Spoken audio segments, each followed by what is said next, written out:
Sankirtana. Hey Sankirtana, how are you? Priya, how are you? Varsha, how are you? Welcome to the class. Welcome to the session. All right, all right. So welcome to BYJU'S exam prep, everyone. All right. I'm Pradeep Sengupta, your VA mentor and guide and educator with BYJU'S, and today we are going to be discussing yet another very important and interesting topic, that is IIFT. The exam is around the corner. Right after CAT, we have the IIFT exam lined up, and we are going to be talking about a few RC rules in IIFT. All right. So without any further ado, let us get the ball rolling. So this is going to be the agenda of the session. We will talk about IIFT a bit, the strategies to attempt RCs. Now, RCs have been quite quintessential across all the MBA entrance segment. Be it CAT, of course, CAT is the mother of all MBA exams. We know that, but IIFT is not far behind, isn't it?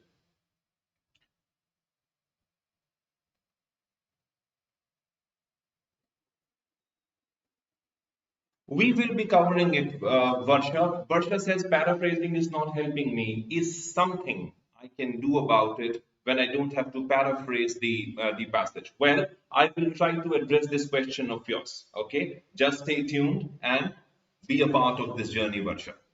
All right. So many of you might feel that CAT is around the corner, so I don't know how I'm going to do, whether I'm going to, fare well in CAT or not. So all sort of, thought process comes into your mind, and you go with the swim. So CAT acha hoga, nahi hoga. I hope that you scored through the roof in CAT, but IIFT should be given a very serious consideration. Please consider IIFT with all seriousness. So when you talk about IIFT, whether it is Delhi, whether it is Calcutta, whether it is Kakinada, so all these campuses are absolutely fantastic.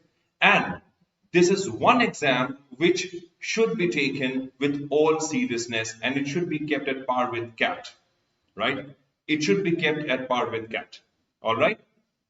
So we will talk about some strategies to solve the IIFT-RCs.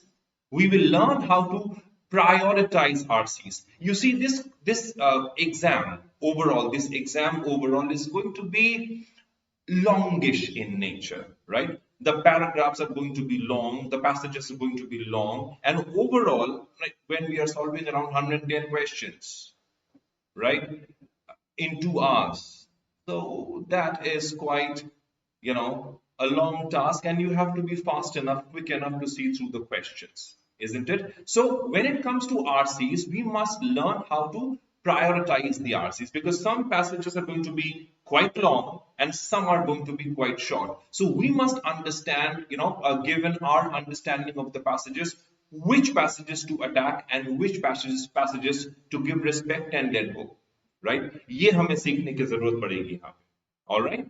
Okay.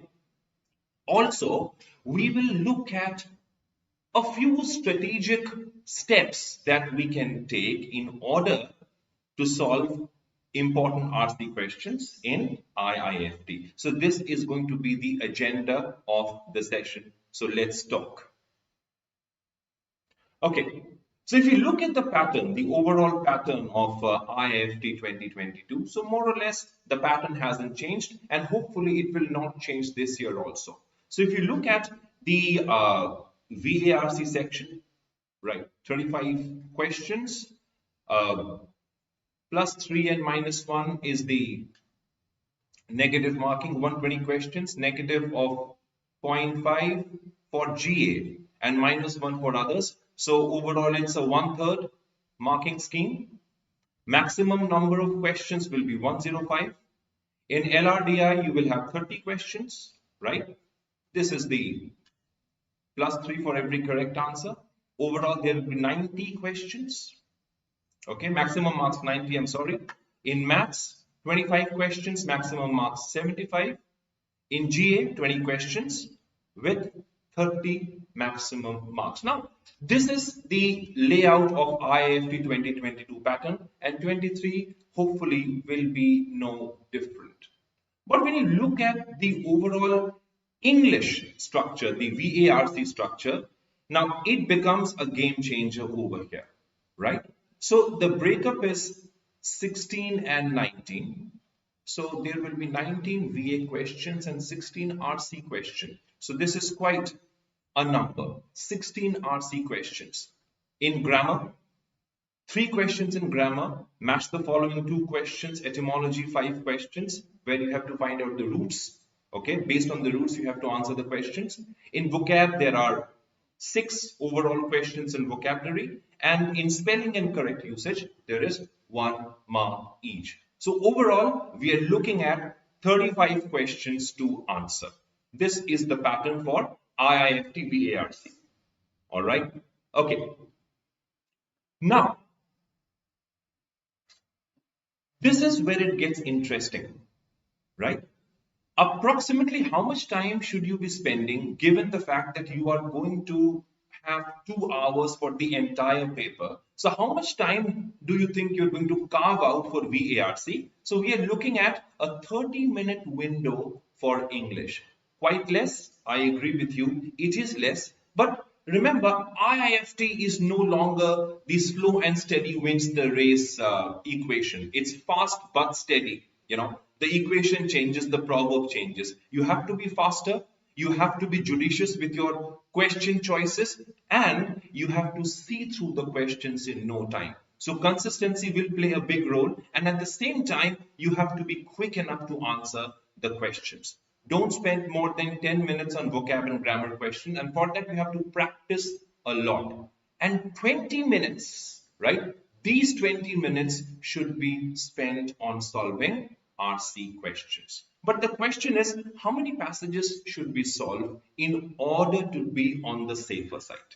Kitna solve kare, right? To be on the safer side. This is something which you have to understand and answer. All right. Now, there are certain strategies to look at the RCs in IIFT. Number one, they are going to be long. Okay, some of the passages are going to be long, and a few passages are going to be short. Okay, so the passages are going to be highly information based, and some of the questions are going to be inferential. Right? Some of the questions are going to be inferential. So you must know which questions to attempt. Okay. The first strategy is to go for all fact-based questions. Okay. Questions based on information. Right. And the second strategy is to choose the passage based on the length of the RC passage. Okay. The length matters. Now, I'm not trying to impress upon you people that if it is longer, it is going to be difficult, and if it is shorter, it is going to be, easy, right? It all depends on how I am looking at the passage and what is my feeling when I am looking at the passages. Remember, there can be longer passages which are going to be easier than the shorter passages, and vice versa. Okay, the priority has to be there. You must choose your priority. I'm not saying that all the passages are going to be long and difficult or short and easy. It is going to be a mixed bag. So the number of questions that each passages would have, right, and the length of the RC passages, they are going to make a huge difference. And that is why it becomes absolutely necessary to read, the first couple of paragraphs or the first couple of lines of the paragraphs in the RC section.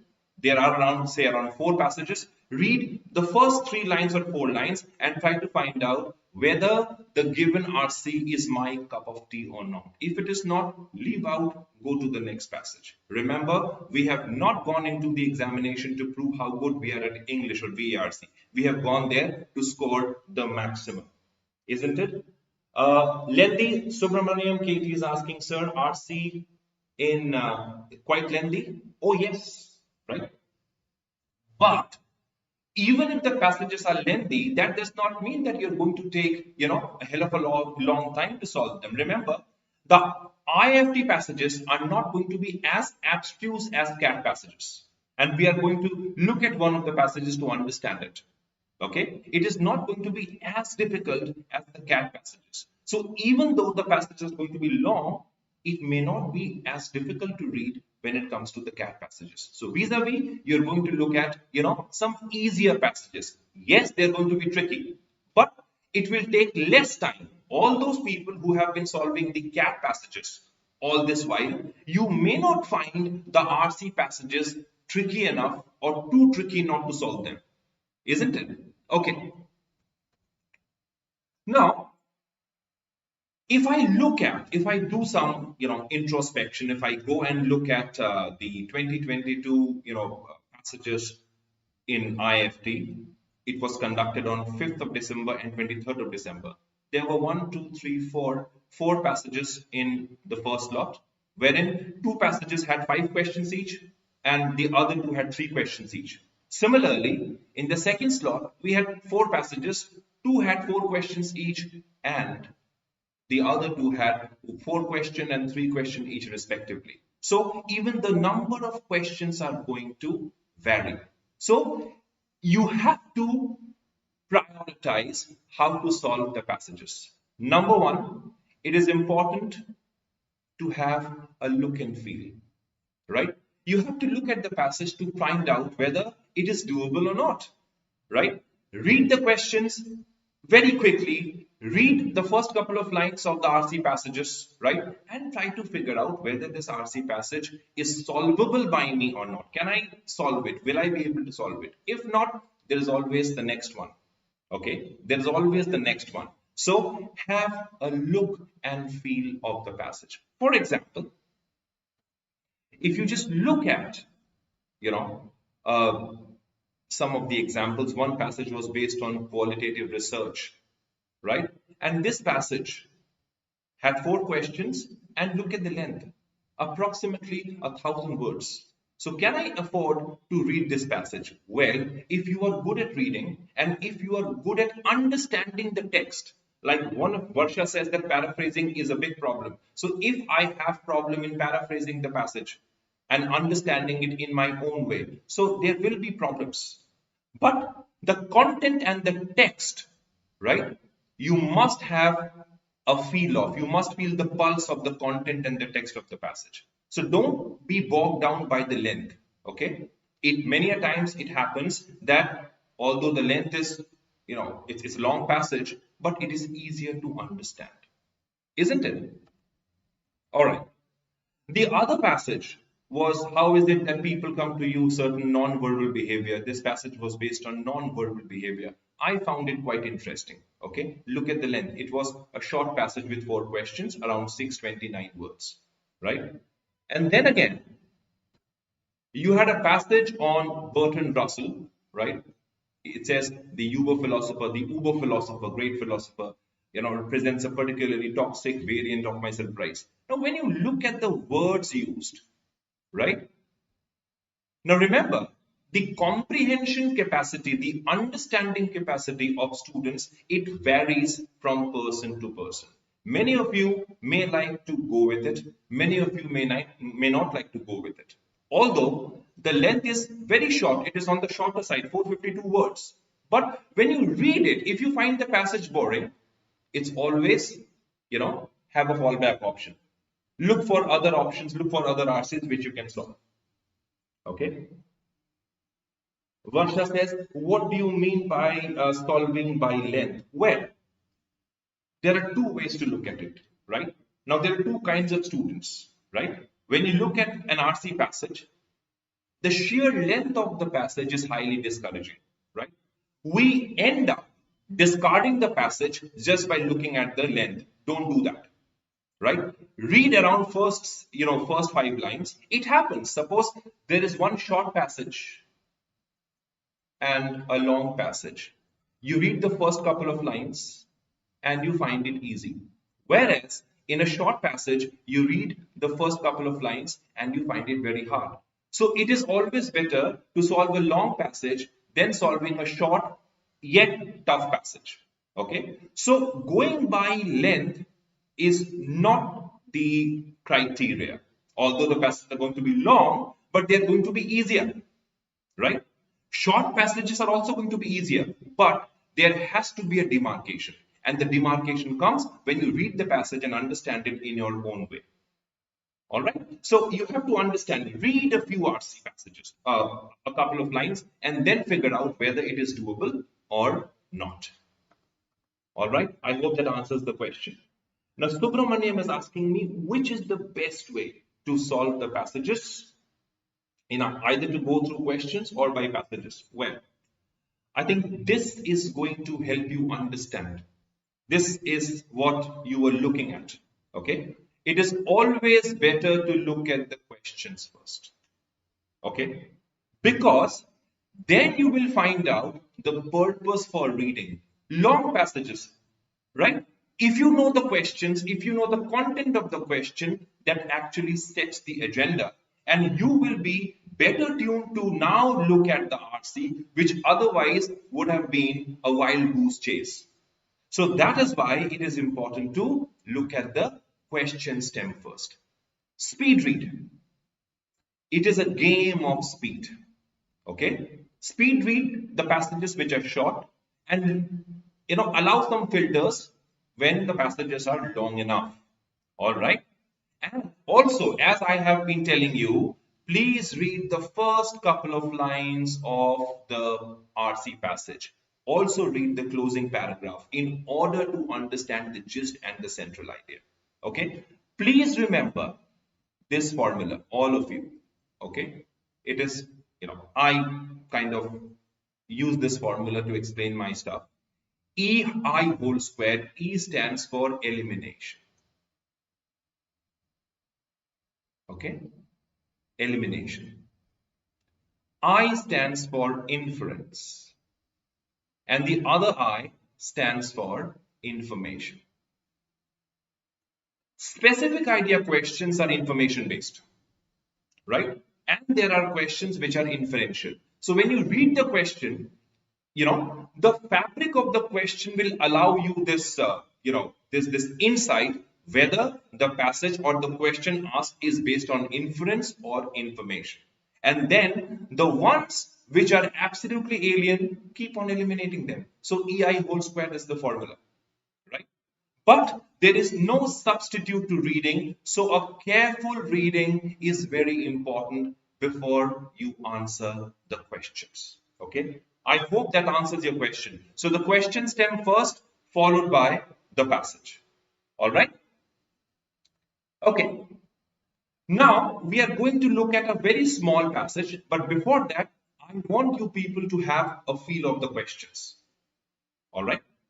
The first question talks about find out the incorrect statement. Now in IIFT, many questions would be based on not true, false,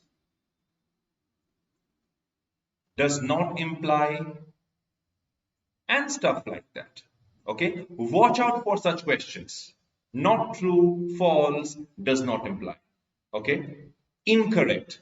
So they are not going to ask you questions in a straightforward language. They are going to twist it. And that is why understanding the passage becomes all the more important. Okay, do some swap. Okay, swap means smart words and phrases. Look for keywords. Okay. So if I am talking about a passage concern, suppose we are talking about a passage. So this passage, right, deals with human interaction, right, behavior, transmitting and understanding. So when we look at the passage, we have to look for these words and how these expressions have been used. Also, class, culture, religion, sexuality, right? And what influences human interaction. So largely, we are going to look at a passage which talks about human interaction. So it sets the agenda. Now you know what to read and where to read it. All right. Non-verbal behavior. You get a clue here.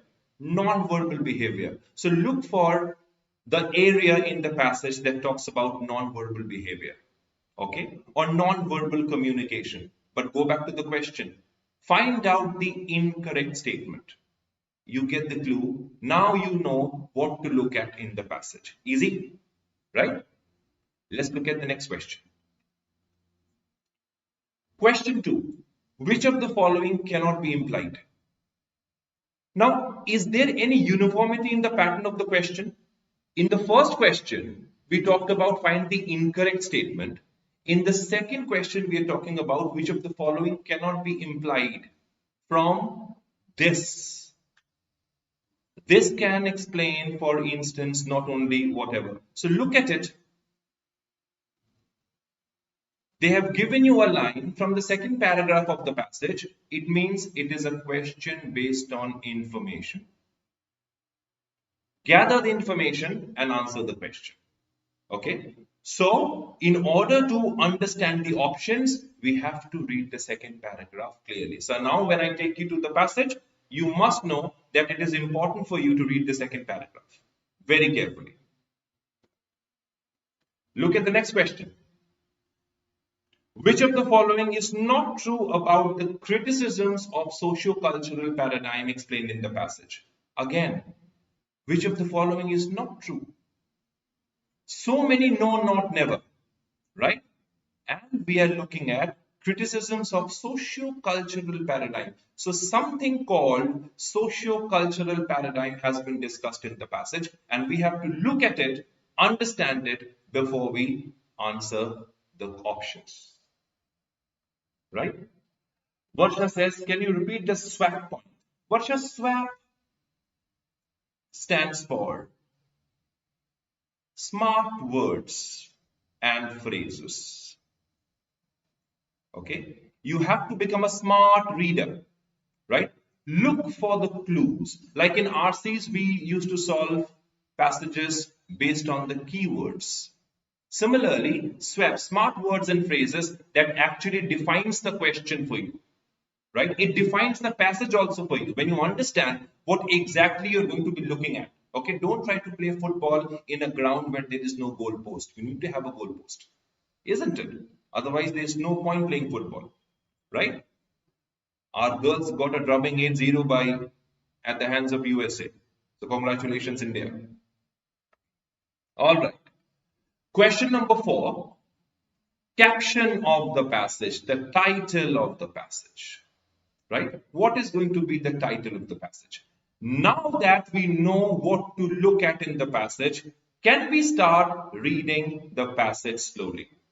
Right? Now I am going to take you to the passage. Try and find out everything that you need to find out. All right? And make sure that you read with a pen and pencil. Keep a notebook in front of you and then try to read the passage. All right? Here we go. Let us solve a question. This is the passage in front of you. Please read it. I am going to take you to the next slide exactly 30 seconds from now.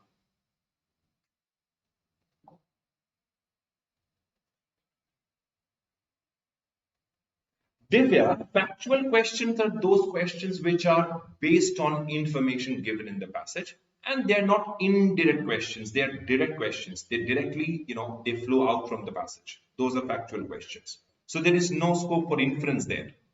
All right.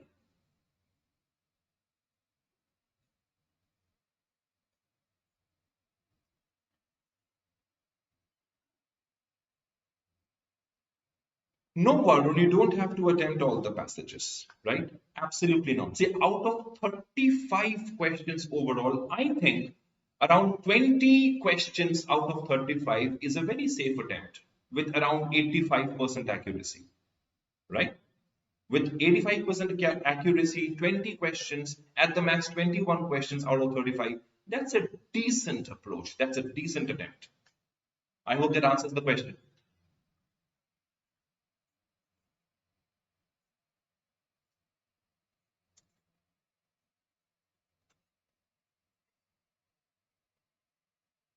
All right, let me take you to the next slide.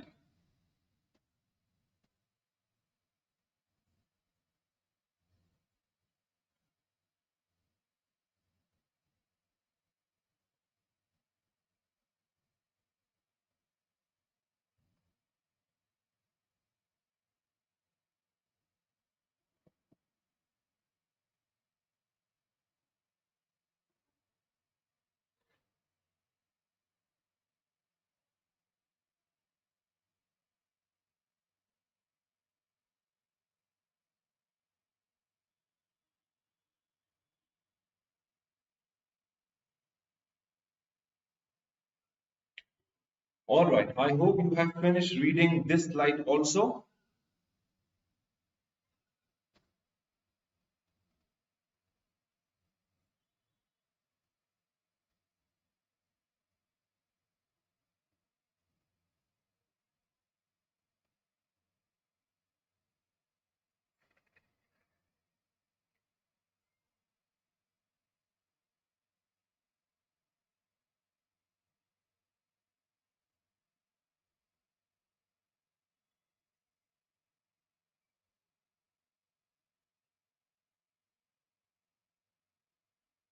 Okay, so this is the next.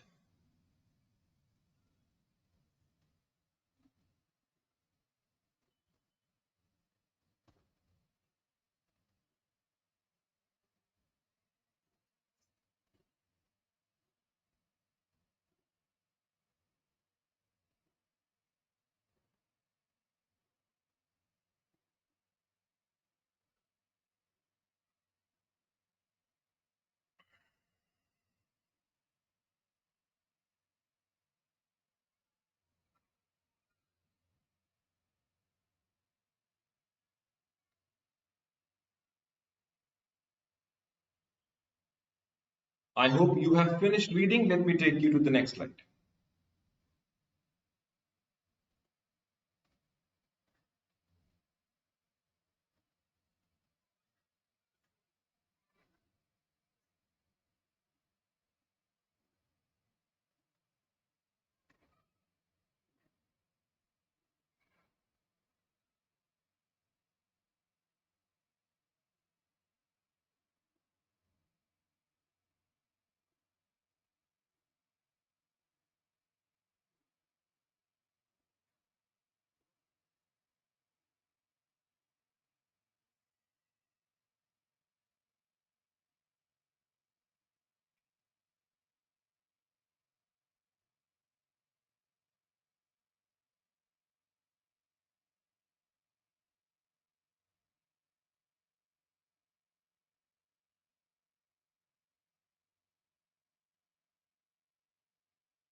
I hope you have finished reading this slide also.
Okay, let us look at the next slide. Okay, now comes the questions. Okay, now such a long passage, right? But if you compare it to the other passages, it was relatively shorter, right? So if you talk in terms of LOD, what do you think? Was it easy? Was it moderate? Or was it difficult? Was the passage moving from easy to moderate, or was it moving from moderate to difficult? What do you think?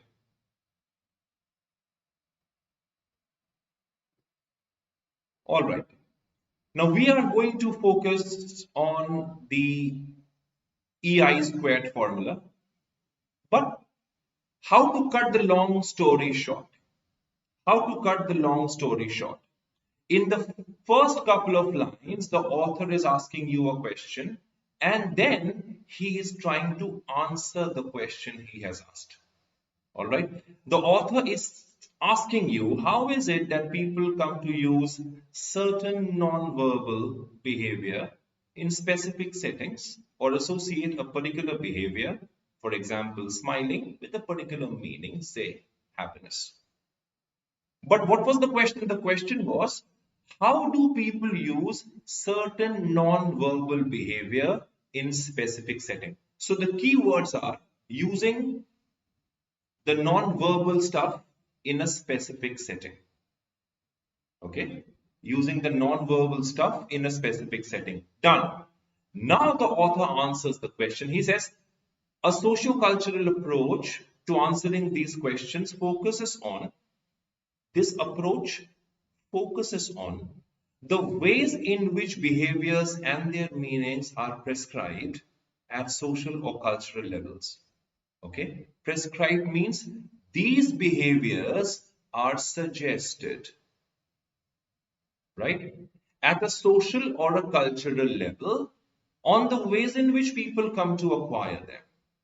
Okay, so people come to acquire these behavior at a social or cultural level. Done. The first paragraph is over. Is this understood? Okay, have you understood this? The next part tells you, encompassing a number of models and theories, the socio-cultural paradigm emphasizes the influence of human interaction in creating and transmitting understanding. Understand. Socio-cultural paradigm emphasizes on what? It emphasizes the influence of human interaction in creating and transmitting understanding.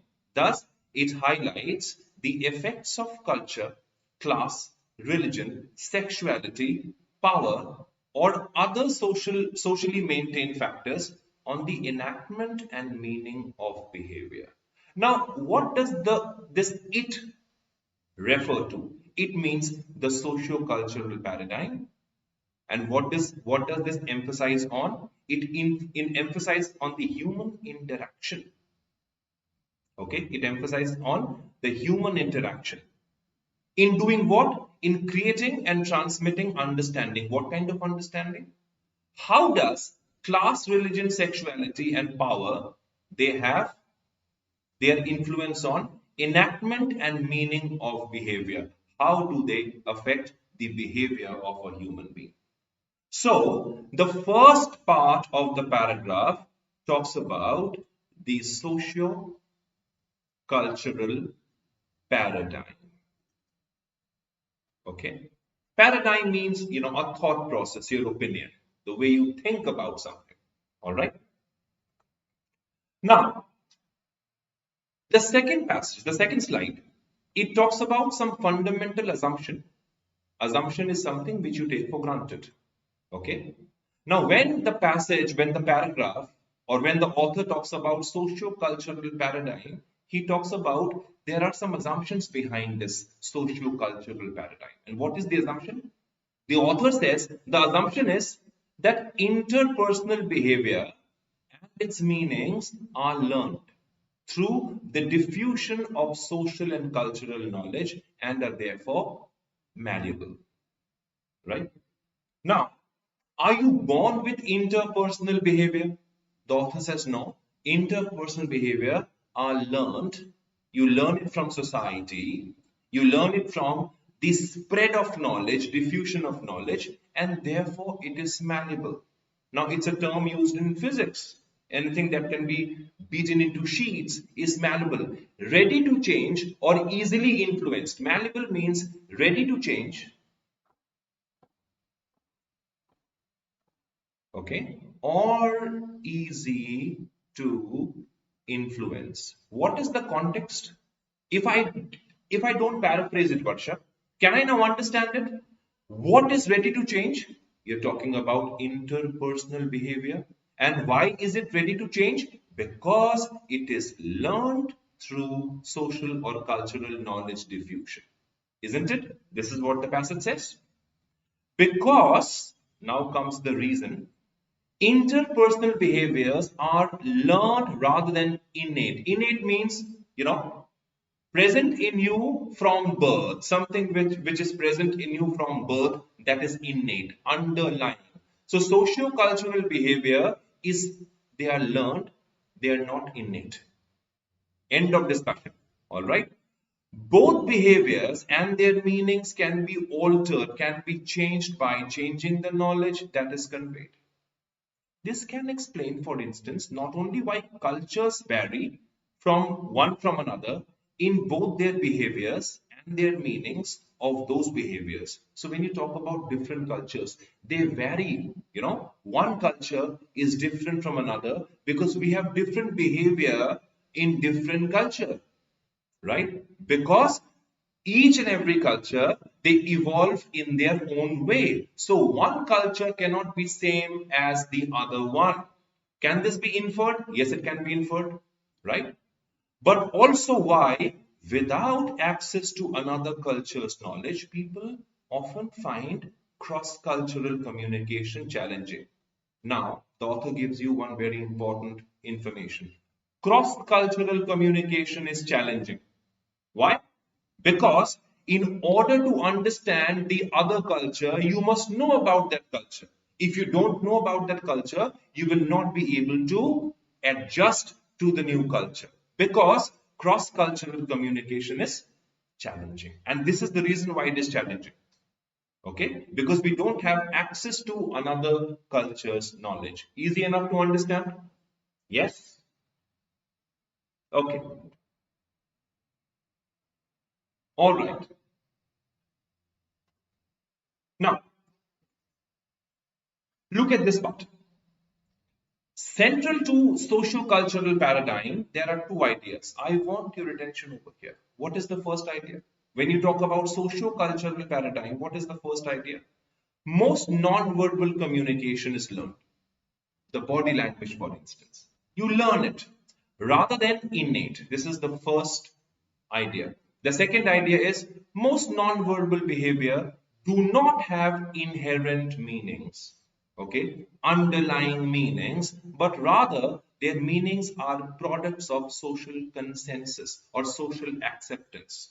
Okay, a body language which you think is very positive in your culture, it may be vulgar in some other culture because body language is subject to social acceptability. Are we on the same page? Have you understood? Body language, non-verbal communication, it is subjected to social acceptability. All right. These principles have found widespread acceptance within the field of human communication, and they have been accepted by many. All right. Okay. In part because of their considerable intuitive appeal. What is intuitive? Instinctual, something which comes out of instinct, right? It is easy to identify examples of behavioral learning simply by considering the apparent influence of parents, teachers, gender rules, cultural norms, and the media on children's behavior. All these things, they have an impact on your body language, they have an impact on your non-verbal communication and socio-cultural paradigm. This is what it says. All right? Okay. Consequently, as a result, now please pay attention to words like however, admittedly, right? Consequently, right? They bring about transition in the passage. They bring about transition in the overall tone of the passage. Okay? You don't have to paraphrase it. You just have to go with the flow. However, or consequently, the paradigm seems to have face validity as an approach that is isomorphic with isomorphic means corresponding with people's everyday experiences, right? So if you look at the facial expression, the validity of face, right, it keeps on changing, and in some society, in different society, they're accepted in different parameters, using different parameters. So what does this passage talk about? What does this part of the passage talk about? It talks about socio-cultural paradigm is what? It is learned and it is not innate. And the rest of the passage, it gives you the example to support this standpoint. Is this clear? Right? So always remember, a passage can be kept in two categories, main idea and supporting idea. So the passage either will flow from main idea to supporting idea and supporting idea to main idea. So this was the main idea, and the latter part of the passage was they were all supporting ideas. Okay, and there can be more than one main idea in the reading comprehension passage, right? You can have multiple main ideas. Okay, a related strength of the socio-cultural paradigm is found in the magnitude or the size of the empirical evidence. Empirical evidence, something that you learn from your experience, from observation, that is empirical. Okay, and the passage, the author talks about the size of the empirical evidence when you talk about socio-cultural paradigm, right? That has been marshaled, gathered, right, in support of it. Perhaps as a result of its intuitive appeal, socio-cultural paradigm has intuitive appeal, instinctual appeal. Many researchers have applied the tenets, the principles or the thoughts of the paradigm to their own work and have found support for influence of learning. Okay, if it is not clear, right, you have to read further. It is not important and necessary to understand each and every line. Let's see what the other part of the passage tells you. Or for the social embeddedness of meaning across a wide range of topics, ranging from personality development and child discipline to gender role acquisition, doctor-patient communication, and the relational messages of non-verbal behavior. It means socio-cultural paradigm are mutual, right? It is mutually influenced. A doctor will influence his patient and the patient will influence his doctor. Okay, so when you sit and when you talk, and this is experiential, right? You gain experience when you are talking to each other, right? And that is why the author says that perhaps as a result of its intuitive appeal, what has intuitive appeal? Socio-cultural paradigm, right? Because of this, the researchers have applied the principles of socio-cultural paradigm to these areas. Easy? All right. Till now, what have we been talking about? We have been talking about the socio-cultural paradigm learned, right? And it is not present in the human beings from birth, right? So the first part of the passage was all about the pluses, the advantages of socio-cultural paradigm. But look at the very first line over here. One potential criticism of socio-cultural paradigm. Now the author says, while there are many advantages, the pluses, there can be some minuses also. The criticism of socio-cultural paradigm is what? Emphasis on these social influences,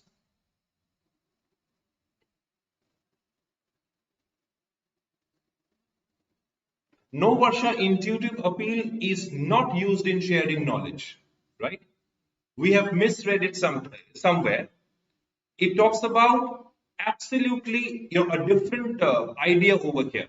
It talks about a strength of socio-cultural paradigm is found in its magnitude or size of empirical evidence, right? That has been marshaled in the support of it. Perhaps, the author uses the word perhaps, as a result of its intuitive appeal, it may have an intuitive appeal, right? We are talking about the appeal of it, not socio-cultural paradigm being intuitive itself. Its appeal is intuitive. All right. I hope that answers the question, Varsha. Right? Okay. Now we talk about the criticism of socio-cultural paradigm. What does it say? It says the influence on learning and behavior and creating meaning obscures what may be substantial non-social influence on the same outcome, including the influence of genetics. Right? And what is the criticism? The things will become clearer as we will read on. Certainly, any paradigm will lead its proponents. Proponent means the supporters, right? It is the opposite of proponents. To attend to a particular variable to particular variables more than others, the problem lies in the potential to misinterpret genetic effects, for instance. Now, when you talk about behavior, right, it can be influenced socially, and this is what socio-cultural paradigm is all about.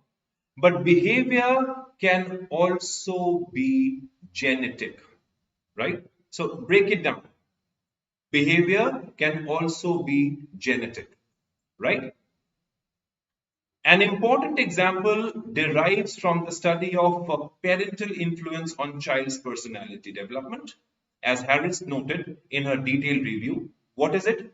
There is no shortage of social science research showing that children are more likely than not to grow up with personalities similar to those of their parents.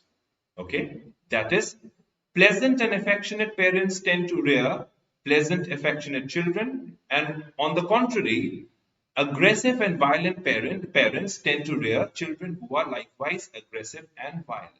Okay, working from the framework of the socio-cultural paradigm, one would find little difficulty explaining these robust patterns as products of socialization.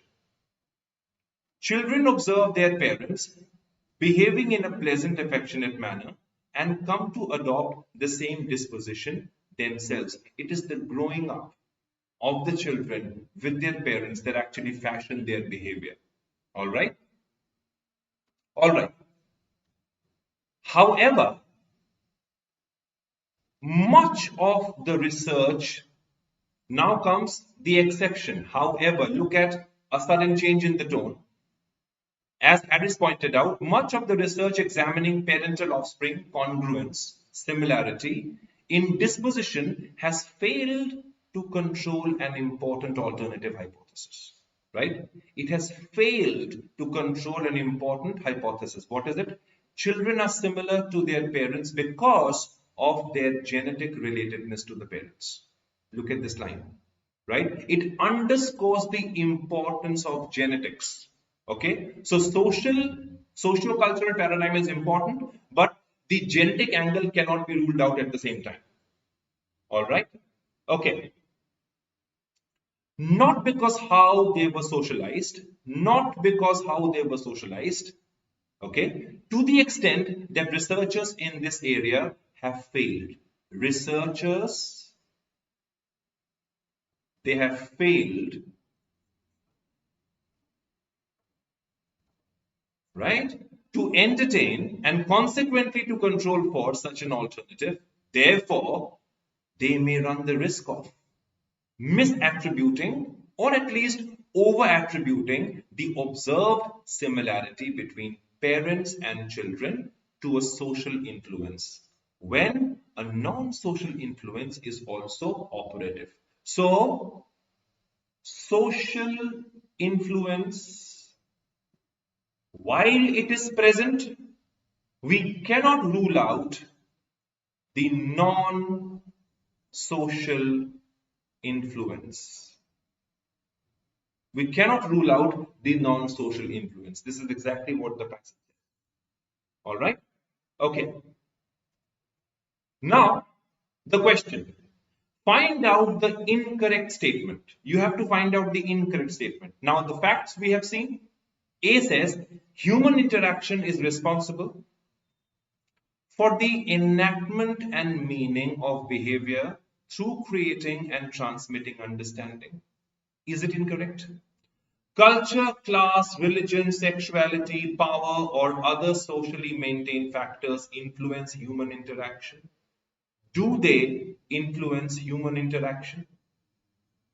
C says, non-verbal behavior do not have inherent meanings, but instead acquire their meanings through social consensus. And D says non-verbal communication is learned rather than innate, and both behaviors and their meanings can be altered by changing the knowledge that is conveyed. Very carefully analyze the question and answer it. Non-social influence in genetics, right, Varsha?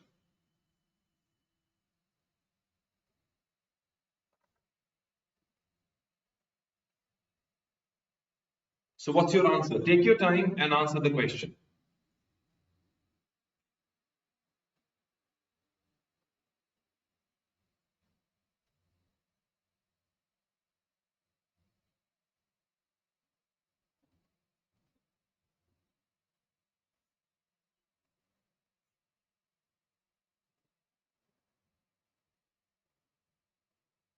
So can we look at the answer now? All right. Anybody with the answer? Are you confused or are you thinking with a lucid mindset? Human interaction is responsible for the enactment and meaning of behavior through creating and transmitting understanding. This is mentioned right in the beginning, if I'm not wrong, if you have seen the passage, right? When you look at C and D, right, non-verbal behavior do not have inherent meanings, but instead acquire their meanings through social consensus. If you just go back a bit,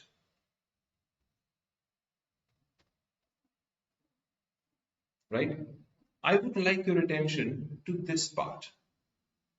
Central to socio-cultural paradigm, there are two ideas. One, most non-verbal communication is learned rather than innate. And second, most non-verbal behavior do not have inherent meanings, but rather their meanings are products of social consensus.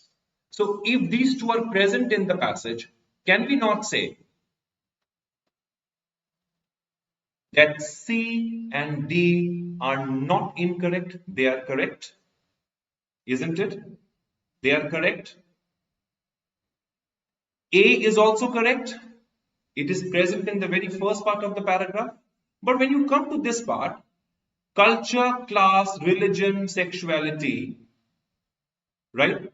They influence what? They influence human interaction. Let's go back to the passage.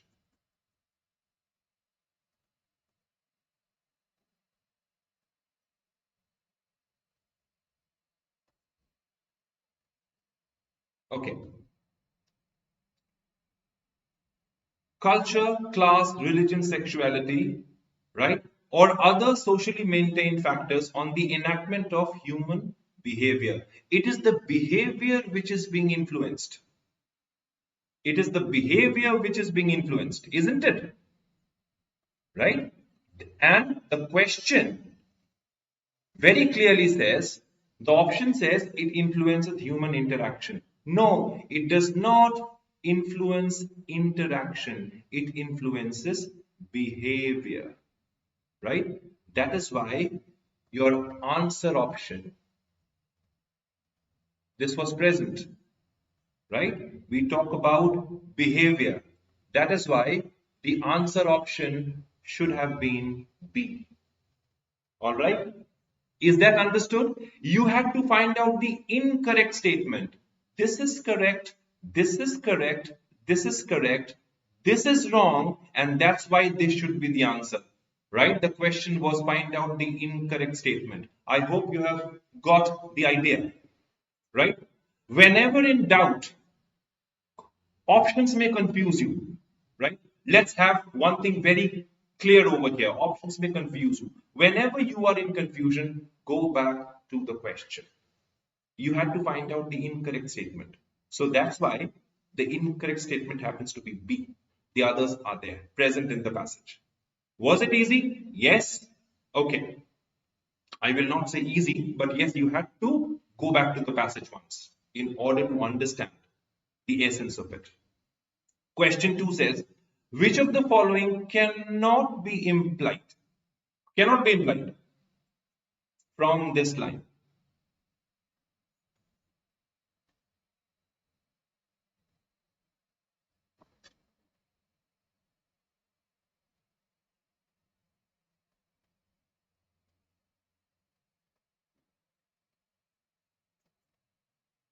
A says the same behavior can vary in meaning from one social or cultural group to another. B says there are consensually recognized meanings for non-behavioral, non-verbal behavior within a given cultural community. C says All receivers and observers of a specified behavior within a community attribute fairly consistent meanings to that behavior, making cross-cultural communication challenging. And D says, meanings of behavior are located within the particular individuals and interactions from whence they originate, making the cross-cultural communication challenging. But before that, before you answer this question, let me take you to the passage. Please read this part very carefully.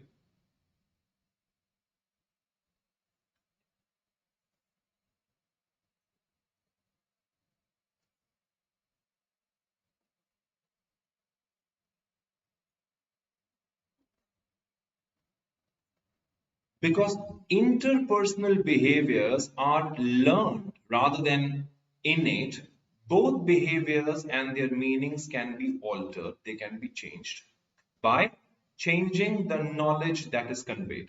Read this part. This can explain, for instance, not only why cultures vary from one from another in both their behaviors and the meanings of those behaviors, but also why, without access to another culture's knowledge, people often find cross-cultural communication so challenging. People find cross-cultural communication challenging because of what? Without access to another culture's knowledge. Can we go back to the question?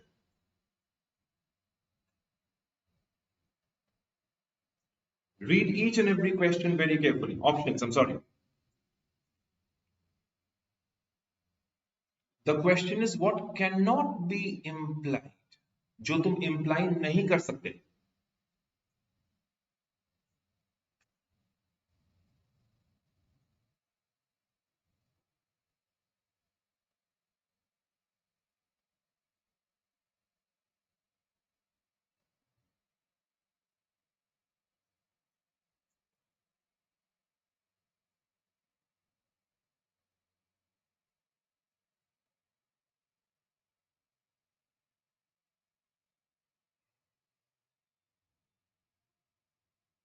Okay, let's look at option A. The same behavior can vary in meaning from one social or cultural group to another. Absolutely right. Behavior vary कर सकता है ना. One behavior which is absolutely pious and positive in one culture may be vulgar and obnoxious in some other culture, isn't it? So this can be implied, yes or no? I need a Y or an N, yes or no? B says there are consensually, something that comes out of consensus, consensually recognized meanings for non-verbal behavior with a given cultural community. Exactly, this is the point, right? I may use a non-verbal communication sign in my culture which is socially acceptable by many. But if I'm using the same non-verbal communication sign in some other culture, they might find it absolutely wrong and unacceptable. So does this also imply? Yes or no? This can explain, for instance, not only good people often find, why do they find cross-cultural communication so challenging? Go back to the passage. And this is the reason why they find it so challenging, right? C says all receivers and observers of a specified behavior within a community attribute fairly consistent meanings to that behavior. If I belong to a particular culture, right, and you belong to my culture, or I belong to your culture, so your body language, my body language, your non-verbal sign, my non-verbal sign is pretty much going to be uniform, and we will understand each other, right? Does that make cross-cultural communication challenging? Right? So we are talking about something which is present at a societal level, which is present as a societal level. D says meanings of behaviors are located within the particular individuals and interaction from whence they originate, making cross-cultural communication challenging. We are talking about two different societies and why cross-cultural communication is challenging between the two. Are we talking about individuals? Guys, please pay attention to this word. Are we talking about two different societies or are we talking about different individuals? We are talking about societies. We are not talking about individuals. Yes? That is why if you look at the answer option, it is D which cannot be implied. The rest can be implied. We are not talking about individuals per se. We are talking about two different communities and two different societies. That is why in this question, D should have been the answer. The others follow. Yes? Okay. Second question, done and dusted. Maza aa raha hai? Can we look at the next question now? All right. फिर से देखो. Which of the following is not true? Again, right? So, the objective lies in the question itself. पूछ क्या रहा है? Which of the following is not true about the criticism of socio-cultural paradigm explained in the passage? Which is not true? A says, learning behavior and creating meaning can be attributed to certain variables other than the social influences. B says, the research examining parental offspring congruence in disposition over attributes the similarity to social influences. C says, researchers in the socio-cultural paradigm should consider entertaining and controlling for non-social influence, else the former may run the risk of misattributing or at least over-attributing the observed similarity between parents and children to a social influence. D says, rather than the social influences, non-social influences such as genetics can also help explain why children are more likely to grow up with personalities similar to those of their parents. Pay very close attention to the options as well as the question stem.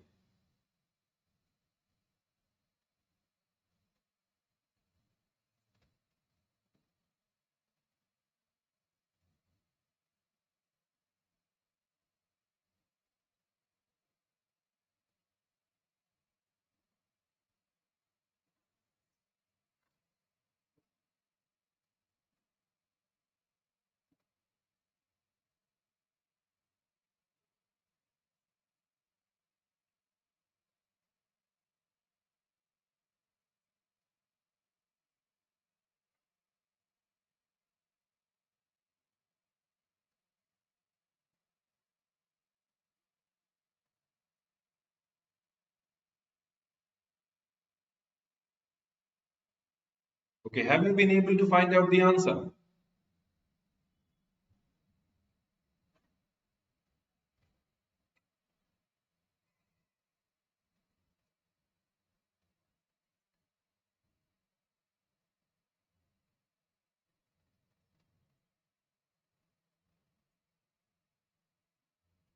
Let's play a game of true, false, true, false, true, false. Okay, Subramaniam has marked D. Thank you. Okay.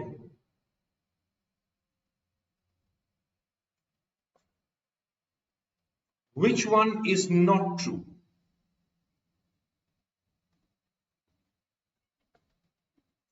Now, when you talk about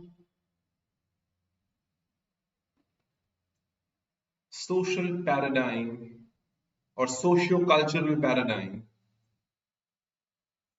the author says, right, they are societal also.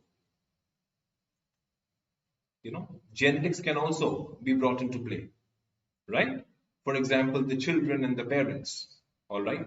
A says, learning behavior and creating meaning can be attributed to certain variables other than the social influences, right? If you just go back a couple of slides,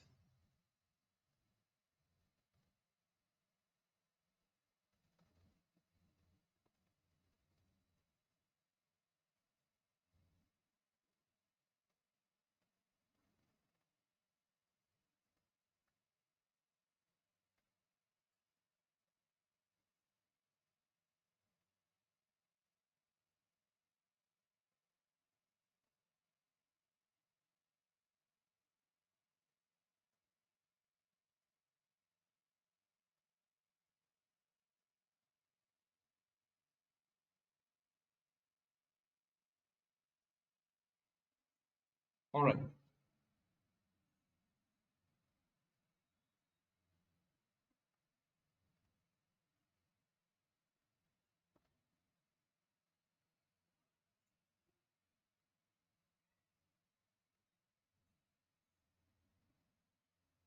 In one of the paragraphs, if you look at this one, our potential criticism of socio-cultural paradigm is that it emphasizes on social influences on learning behavior and creating meaning obscures what may be substantial, right?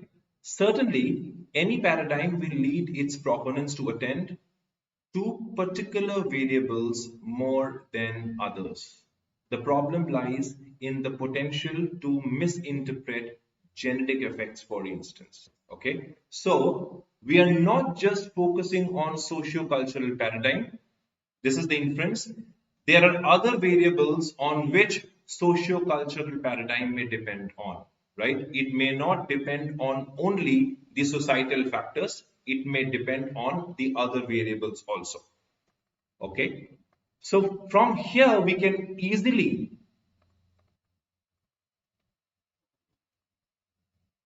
figure out that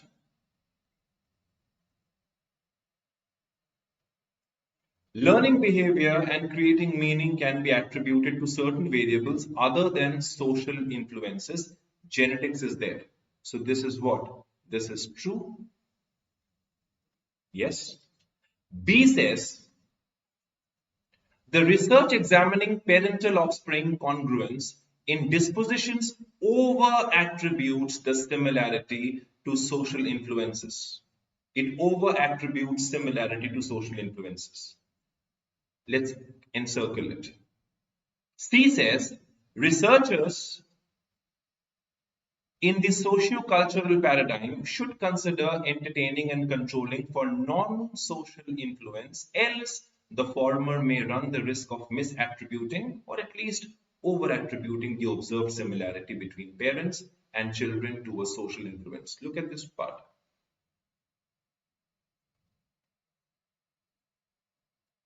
Right? Look at this part. To the extent that researchers in this area have failed to entertain such an alternative, therefore, they may run the risk of misattributing. They may run the risk of misattributing. That is why researchers should consider entertaining and controlling for non-social influence.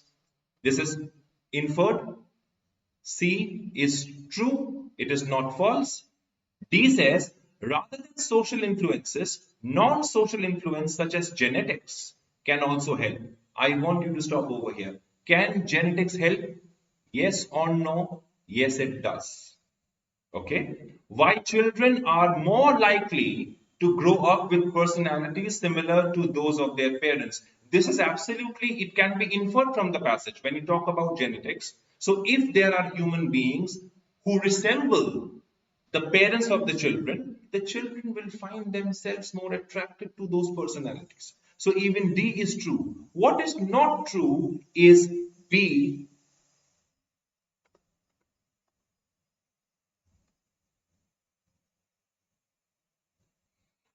Varsha has a question. So controlling genetics is incorrect, right?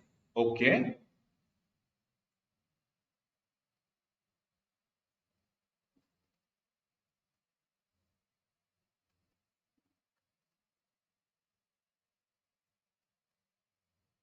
Now, if you go back to the passage, right, we are speaking about genetics being one of the reasons, one of the key influences, right? We are not over here talking about controlled genetics, all right?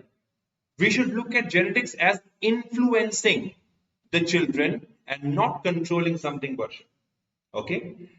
Look at C. Researchers in the socio-cultural paradigm should consider entertaining and controlling of non-social influence. Else, the former may run the risk of misattributing or at least over-attributing the observed similarity between parents and children to a social influence. Exactly, this is what the passage tells you. This is exactly what the passage tells you, right? Researchers have failed to entertain and consequently to control for such an alternative, right? Exactly, this is what the passage says. So once, if you have failed, so you must be careful, right? Since you have failed in this particular, feature, right? Your conclusions were all wrong. That is why you should consider entertaining and controlling for non-social influence, right? Not genetics, but non-social influence. All right. Question number 4. Identify the most suitable title for this passage. Socio-cultural paradigm and the non-verbal behavior. The socio-cultural paradigm, a summary. The socio-cultural paradigm and non-social influence. Socio-cultural paradigm and explanation and critique. What do you think should be the answer?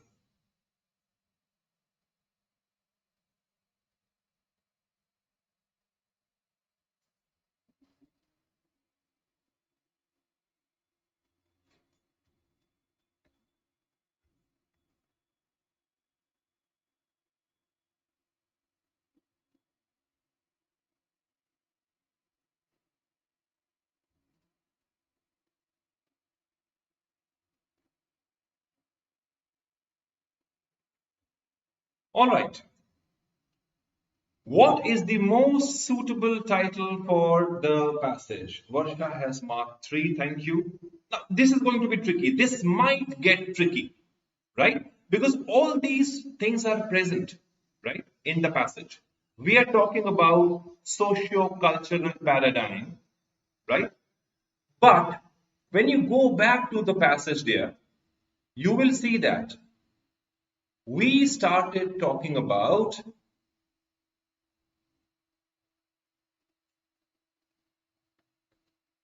the socio-cultural paradigm over here. It talks about the socio-cultural paradigm. It introduces the topic and we analyze socio-cultural paradigm. But once you move ahead,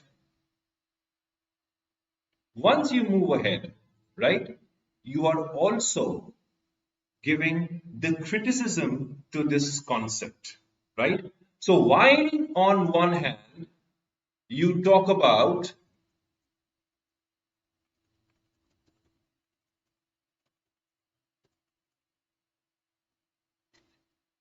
the explanation of socio-cultural paradigm, you end the passage with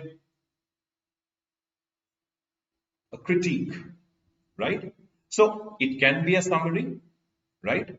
It does talk about non-social influences. It also talks about so many other things, okay? So any caption that actually encompasses the overall ideas discussed in the passage should be the suitable title. Because when you say explanation and critique, all the other things, they fall under the umbrella.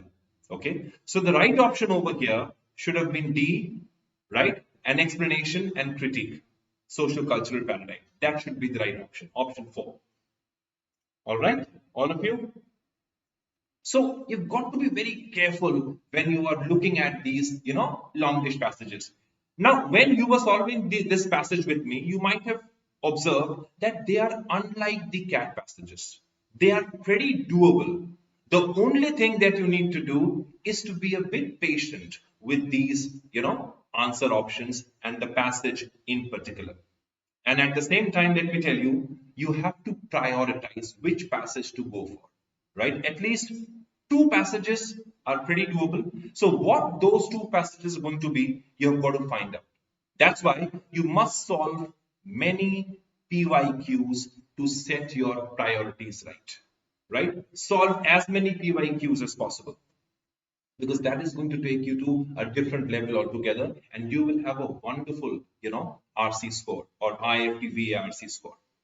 So we are going to go live on the 12th of October with the detailed analysis of NMAT 22. Don't forget to join us live, right? On 12th of October at 5 p.m. If the option has a similar answer choice or line exactly from the paragraph, is that correct, or can the correct? Well, depends on the question being asked, Varsha, right? If you have chosen a similar line from the passage, you've copied it, copied and pasted it, right? Depends on what the question stem is. It largely depends on the question stem. It hardly matters whether we have taken the line from the passage or not. I hope that answers your question. Read the question very carefully. All right? Okay. If you have really liked this session, I would request you to hit the like button and share this session with your friends. And don't forget to subscribe to our channel. And all those who are preparing for CAT 23, you can always talk to our counselors. If you are planning to enroll with us, do so, talk to our counselors now. And these are the highlights of the program. You can go through them. All right. Also, right, if you want to buy our 70 mock test theories, 20 CAT and 50 non-CAT mocks, okay? Exhaustive questions, more than 1,000 topics covered. You have video solution for all the questions by experts. You can definitely go for it, okay? You can think of buying it now, all right? So I hope you have enjoyed the session. Don't forget to join us for last lap to CAT 22, revision in 30 days. And we are going to start the batch from 17th October onwards. We will be live with you people at 7 p.m. every day. It's a must watch, right? Don't forget to let your friends know about it. All right? Please subscribe to our channel, follow us on YouTube, and join our Telegram group for all the latest updates. And don't forget to download the BYJU'S app. On that note, thank you for being a part of this session. This is Pradeep sir signing off from BYJU'S Exam Prep, promising to see you on the other side of the story. Till then, keep working hard and all the very best for IIFT. Right? Thank you so much and have a great day ahead.